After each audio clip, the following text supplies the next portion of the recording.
नमस्कार साथियों। तो हम आपके बीएड एंट्रेंस एग्जाम के लिए पीयूक्यू टीचिंग एप्टीट्यूड को डिस्कस कर रहे थे। एग्जाम बहुत नज़दीक आ गया है, तो जितना हो सके रिवाइज करते रहिए, जितना हो सके क्वेश्चंस को देखिए। एक बार सिर्फ आपके आंखों के सामने क्वेश्चन गुजरा हुआ हो तब भी काम आएगा। और थोड़ा सा अभी तो पैनिक स्टार्ट हो गया होगा, क्योंकि 2-4 दिन के बाद एग्जाम है। ऐसा लगता है कि हमने कुछ नहीं पढ़ा, नहीं, आपने पढ़ा है, सिर्फ उसको रिवाइज करना है। ओके, सही है। चलिए क्वेश्चन देखते हैं। Under which chairmanship, under which chairmanship, which नहीं होगा, व्हिच।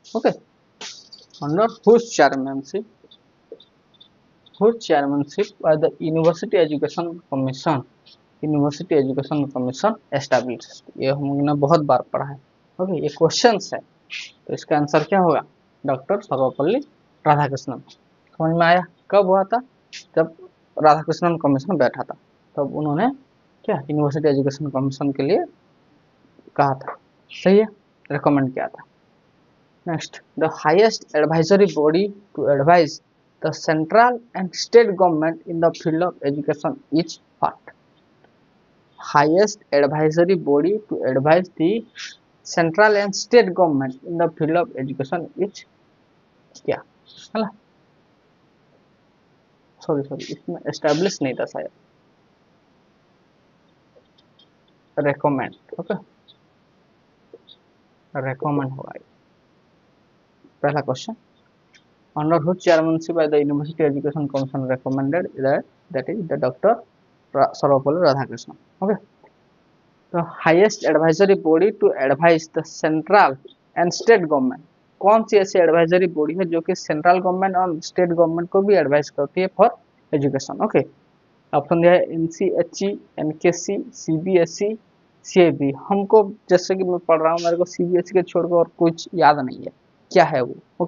तो इनका थोड़ा सा नेम देख लेते हैं। हमारे एक्रोनॉम्स में पूछा जाता है NCHE, national council of higher education, national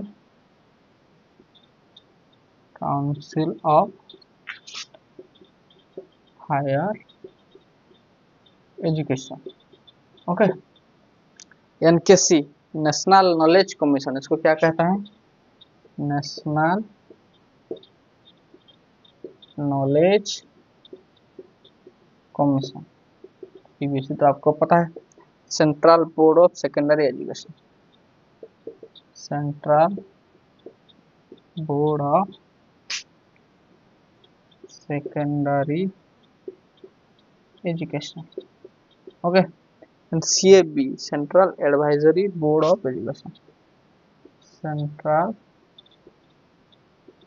advisory board of education. तो हमारा आंसर कौन सा होगा? Answer is CAB, central advisory board of education, जो कि both central government and state government को एजुकेशन से रिलेटेड एडवाइस देती है। लिखो इसको।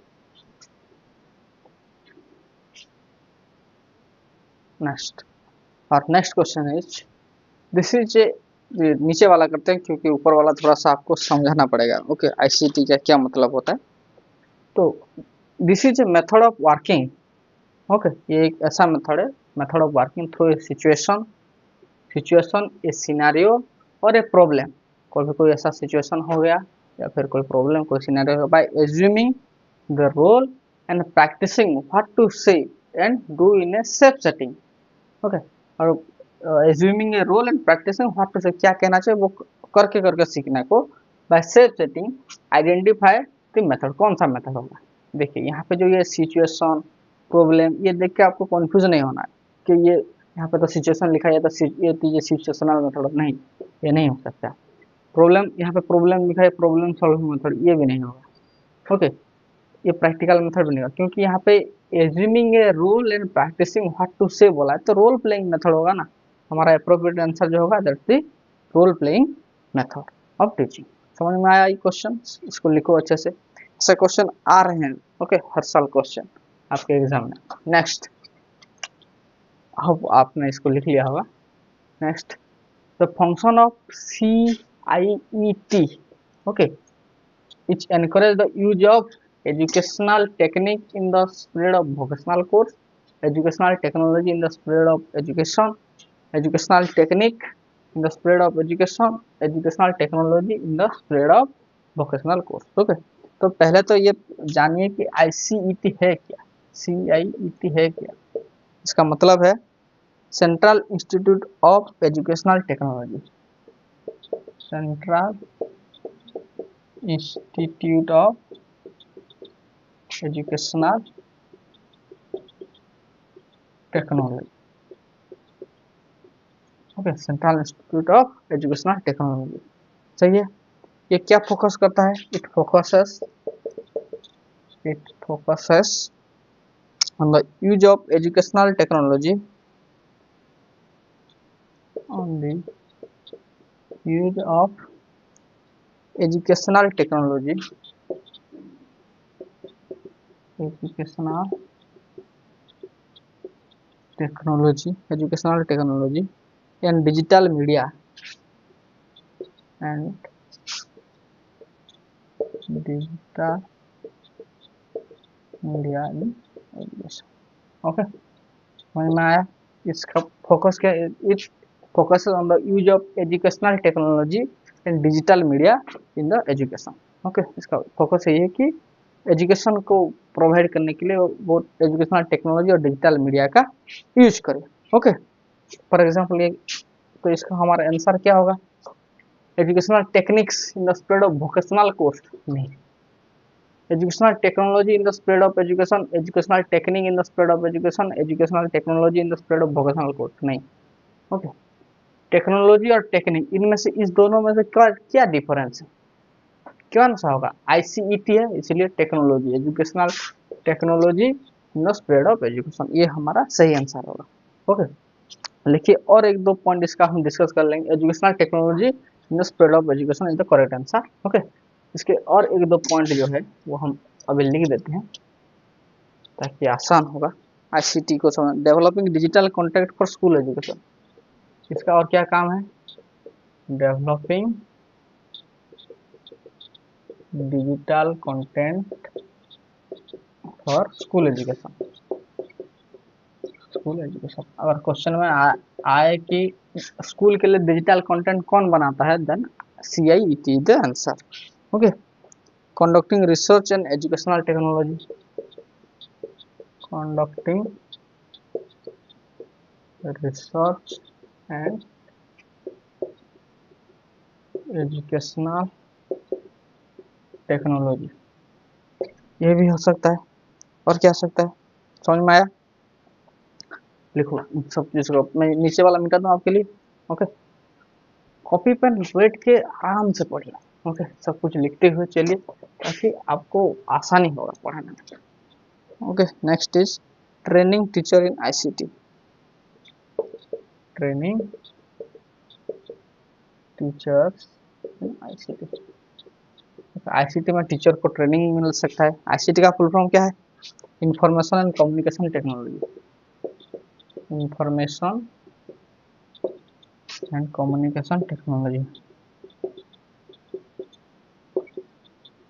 जब आप स्कूल में जाएंगे तो आपको कहा जाएगा कि आप ICT के थ्रू से पढ़ो, मतलब बहुत सारे वीडियोग्राफ जो टूल्स आपको मिलेंगे। ओके, टेक्नोलॉजी मिलेगी। ओके, और प्रोजेक्टर में लेके किसी भी एनिमेशन वीडियो सब कुछ आप यूज करके कैसे टीचर को पढ़ाओ, that's called ICT, training teacher in ICT। और क्या?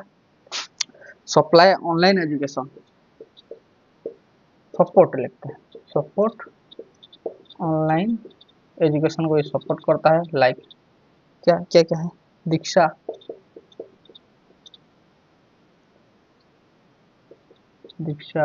स्वयं, इन सारे ऑनलाइन प्लेटफॉर्म को भी ये सपोर्ट करते हैं। सही है? Hope you understand this, right it down.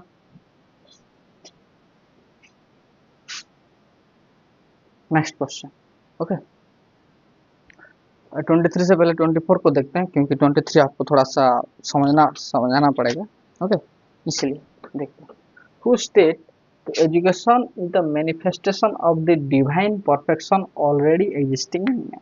Okay, education is the manifestation of the divine perfection already existing in man. इसका तो डायरेक्ट क्वेश्चन ये आया है, the answer is Swami Vivekananda. Okay, अपने एग्जाम से पहले मैंने ऐसा एक दो वीडियो बनाया है जिसमें कि हर पॉलिटिकल थिंकर ने क्या कहा था स्पेसिफिकली एजुकेशन के बारे में, उसके लिए बनाया है, उसको जरूर देखो, ये एक मार्क आप कहीं नहीं जाएगा। ओके, इसका आंसर होगा स्वामी विवेकानंद। सही है, हमने लिखा है, पढ़ा है और समझा भी है।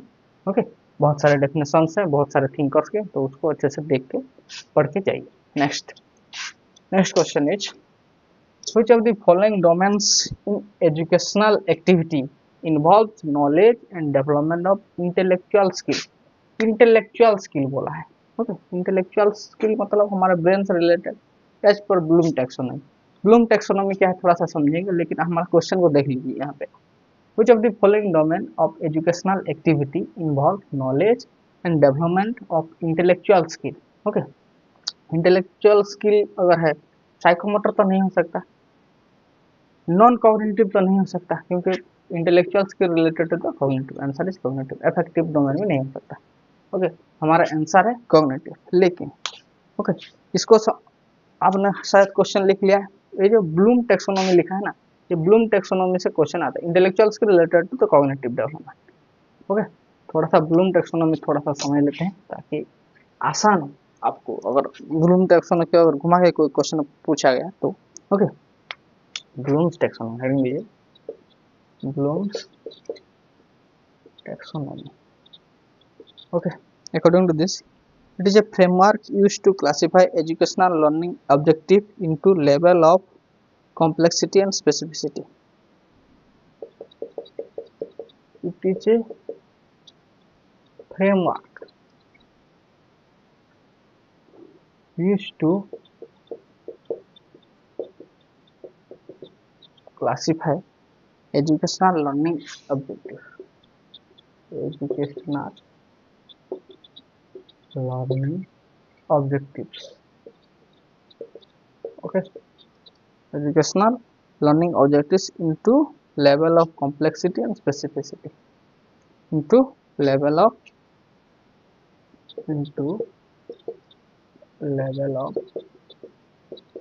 complexity and specificity। दिया कितना था इसका, बेंजामिन ब्लूम इन 19 कितना 56। ओके, 1950। इस टेक्सोनॉमी का काम क्या है, वाइडली यूज्ड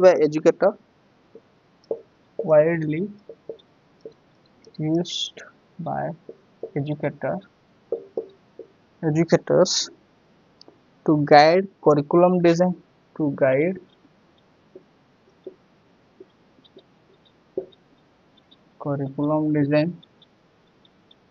curriculum design करने के लिए। ओके, असेसमेंट करने के लिए, एंड टीचिंग स्ट्रेटेजी इसके लिए for curriculum design, assessment and teaching, Bloom taxonomy is used by teachers। Okay, it is used to classify educational learning objective को ये क्लासीफाई करने में हेल्प करता है। ओके, इसके 6 लेवल है, ब्लूम टैक्सोनॉमी के 6 लेवल है। ओके, 6 लेवल है। Number 1 is knowledge. Okay, number 2 is comprehension। Number 3 is application। Number 4 is analysis। Number 5 synthesis, and number 6 is evaluation। Okay, Bloom taxonomy के जो 6 लेवल हैं वो क्या क्या है, knowledge, comprehension, application, analysis, synthesis and evaluation. Knowledge में क्या, knowledge में रिकॉल द फैक्ट, जो चीज़ है उसको याद करो, नॉलेज में यही है। Recall the fact, for example define करो, किसी का लिस्ट करो, नेम, ये सब आता है नॉलेज में। कॉम्प्रिहेंशन में understanding the meaning, understanding the meaning, okay, understanding the meaning that is explain और समराइज, एक्सप्लेन और समराइज, कुछ भी हो सकता है, okay. Next is application, application मतलब we have to use the knowledge in new situation, use the knowledge in new situation, application में जो आपके पास नॉलेज है वो न्यू सिचुएशन में आप अप्लाई, फॉर एग्जांपल सॉल्व करेंगे कोई चीज, ओके, कोई नॉलेज आपने गैदर किया, रिकॉल किया, उसको एक्सप्लेन किया और अप्लाई किया, और कोई प्रॉब्लम आया तो उसमें उसको सॉल्व किया। एनालिसिस मतलब क्या, breaking down the information, breaking down the information, okay, breaking down the information. Compare और कॉन्ट्रास्ट, कंपेयर और कॉन्ट्रास्ट एनालिसिस में ये स्टेप, और जो इंफॉर्मेशन है उसको हम ब्रेक करते हैं, ओके। नेक्स्ट सिंथेसिस, ऊपर वाला मैं मिटा दे रहा हूँ, okay.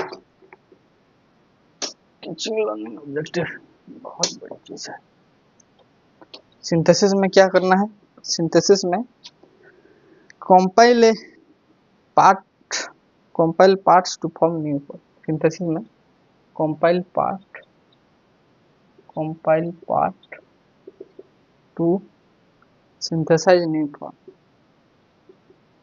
Synthesise new form, okay. और इवैल्यूएशन स्टेज में मेकिंग जजमेंट, मेकिंग जजमेंट, और we can say assess, assess और क्रिटिक, ओके। तो जो 6 लेवल है ब्लूम टैक्सोनॉमी के, दैट इज नॉलेज, जिसमें हम recall effect, comprehension, understanding the meaning, application, use the knowledge in new situation, analysis, break down the information, synthesis, compile the part to synthesis a new form, and evaluation, making judgment। ये 6 level होते हैं, okay. Knowledge, comprehension, application, analysis, synthesis and evaluation, okay. इसको revise कर दिया गया, okay, revise करके ये तो 1950, फिर 2001 में इसको रिवाइज कर दिया गया। और ये जो स्टेप्स है उनको क्या क्या करता है, remembering, remembering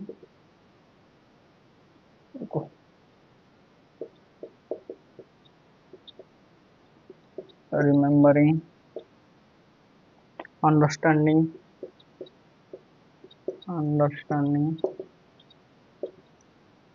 applying,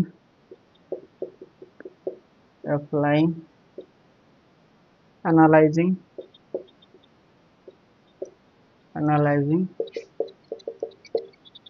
evaluating and creating, okay। sorry, this is the revised Bloom taxonomy and this is the original of Bloom taxonomy, knowledge, comprehension, application, analysis, synthesis and evaluation, okay। अगर आप एक बार लिख के देख भी लेंगे ना तो आपको समझ में आएगा, ओके। इसका हम एक क्लास लेंगे, लेकिन हम तो अभी एंट्रेंस के लिए पढ़ रहे हैं इसीलिए, ओके। ये क्या करता है, it help the educator to structure question, question frame करने के लिए, structure question, helps to structure question, activities and assessment, क्या कहते हैं, effectively. Hope you understand this Bloom taxonomy, okay. कुछ मैंने ज़्यादा नहीं कहा, बेंजामिन फ्रैंकलिन ने इसको दिया था 1956 में। और इसमें क्या करते हैं, लर्निंग, टीचिंग लर्निंग ऑब्जेक्टिव्स को आइडेंटिफाई करने के लिए, अच्छे तरीके से करिकुलम को डिजाइन करने के लिए ये यूज किया जाता है, ओके, ताकि हम बच्चों का असेसमेंट अच्छी तरीके से कर सकते हैं। और इसमें 6 लेवल है, knowledge, comprehension, application, analysis, synthesis and evaluation. Knowledge का मतलब recall the fact, comprehension, understanding the meaning, application, use the knowledge in new situation, analysis, breaking down the information, synthesis, compile part of synthesis to new formation, evaluation, making the judgment, okay। ये तब ये this original and उसी Bloom taxonomy को फिर 2001 में revise कर दिया गया और उसको कर दिया गया remembering, understanding, applying, analysing, evaluating and creating. ये काम क्या करता है, it is used to structure questions, activities and assessment, okay, effectively in the classroom situation। Hope you understand this, write it down properly, okay।